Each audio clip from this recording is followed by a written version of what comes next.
The grand strategy genre has been a mainstay of the PC side of games for pretty much like 2 to 3 decades at this point. And it has grown and developed a very niche but very enthusiastic fan base about its design. But despite all that, it's also one of the worst genres for new players to get into.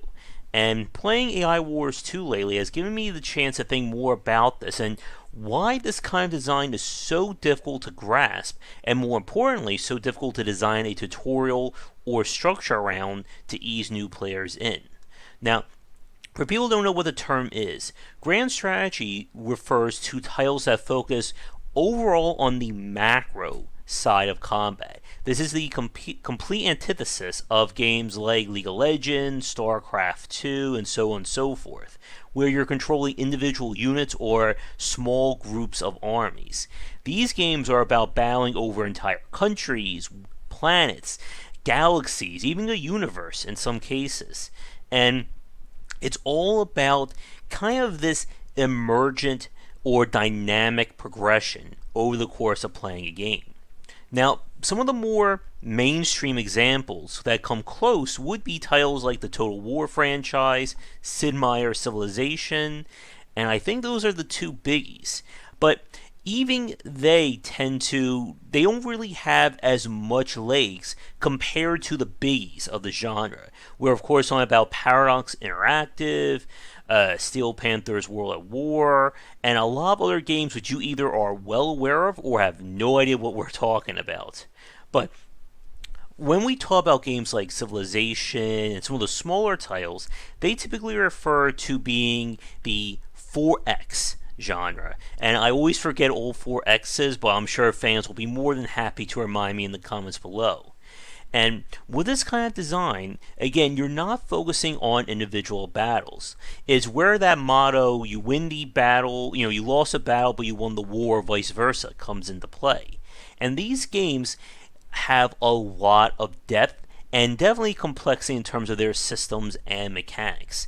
These are not games that you are going to play for like an hour here. You'll maybe have like 5 to 10 hours total. These are titles that you can easily get into the double or even triple digits in terms of their gameplay. All the more so when we talk about games like Paradox Interactive, who have definitely built their MO out of post-release support with additional DLC, expansions, sprite packs, sound packs, you name it. They will increase these games or grow them. And a Paradox Interactive game at launch is fundamentally a different game than it is a year to 2 years down the line. And that has become a major part of their selling point for fans who expect to see these games grow and mutate over the course of their post-release support. Now, one other point before we get into talking more about the nitty-gritty. Whenever we talk about grand strategy design, another term that makes use of that is the idea behind a grand campaign. This is something that we see in the XCOM franchise, Rise of Nations, and even something, again, I think closer like Total War. And a grand campaign simply means that you are going into a series of battles that the results of those battles will affect subsequent battles or missions. So it's not just you going through 10 to 15 campaigns and then you're done. Each mission is going to change what's going to go on in future ones based on what troops survived, what choices you made, or even what you bring back to the meta or the strategy layer, which you will then take back into the next tactical layer. And there are, of course, lots of examples there. But what makes the grand strategy genre so challenging is how it differs from a lot of other games that have been released and what it means to design them for both new and existing players. We'll switch to game footage in a minute, but one of the first things that makes the genre very hard is that it's never just one system. Every grand strategy game, despite maybe featuring a similar look in terms of a quasi turn-based mode or being full real or turn-based, has its own unique systems for how things work. And because of that, it makes it a lot harder to go from one game to another. Many other genres have built themselves on their accessibility based on following a standardized plan. This is why every first-person shooter will use the right trigger for the shoot command. You'll never want to see someone design an FPS for the consoles and make B be the shoot button. It makes it so that somebody who plays one game can take that knowledge of how the rules and systems work and apply it to the next game, and then the next one. And why we see so many developers, again, copy big name successful examples, because it allows them to get away with not needing to spend a lot of time teaching the player. You've played one platformer, you've probably played the vast majority of them, outside of their own unique twists. But a grand strategy game, every aspect of it is 100% unique. From how the game abstracts combat, how research works, how diplomacy is enabled, even down to how you control your various nations, planets, governments, you name it. And because of that, you pretty much start almost back at one with every new grand strategy game.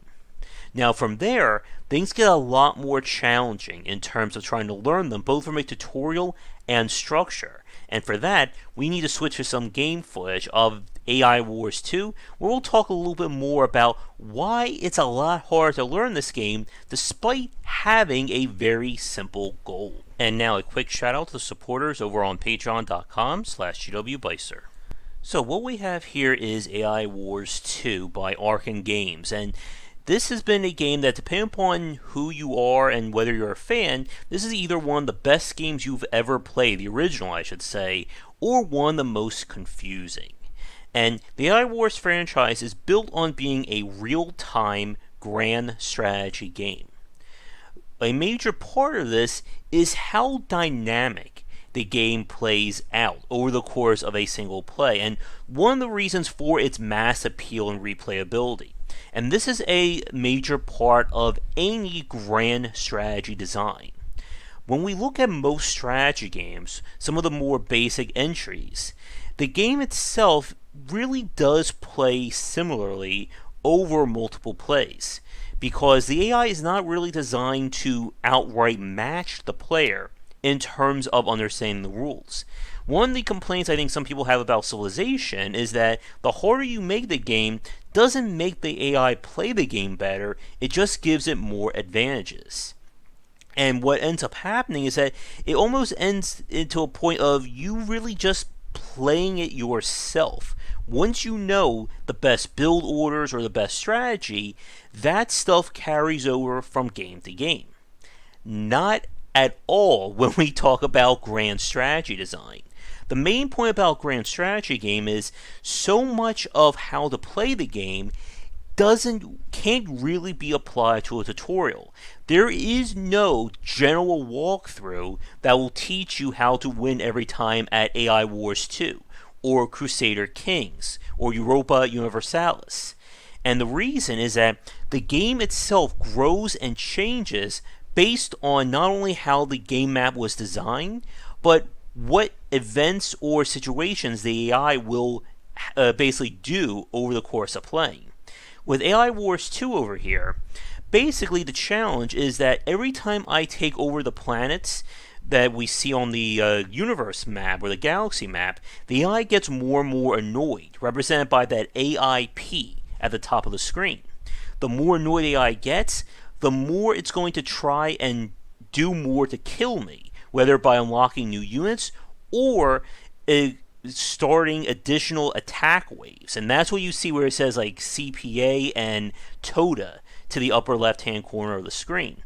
All that stuff is dynamic. The AI is not programmed to say, player takes planet A, I will immediately attack them with this set of units at this set position every time. You don't know what the AI is going to do, and likewise, you don't know where your actual objectives or your game plan is at the start of the game. Again, when you play a game like StarCraft, you know exactly what units you're going to build, you know what your build order is going to be, and you have a general idea of what to expect or counter when you're playing the AI or an opposing player. But in a grand strategy game, so much of the dynamic elements of the game prevent that from happening. I can find different servers or resources as I search these planets that will give me access to a different set of units each time I play the game. I can add in factions that will also interact with myself and the AI and have their own rules and units that I can either make use of or have to fight.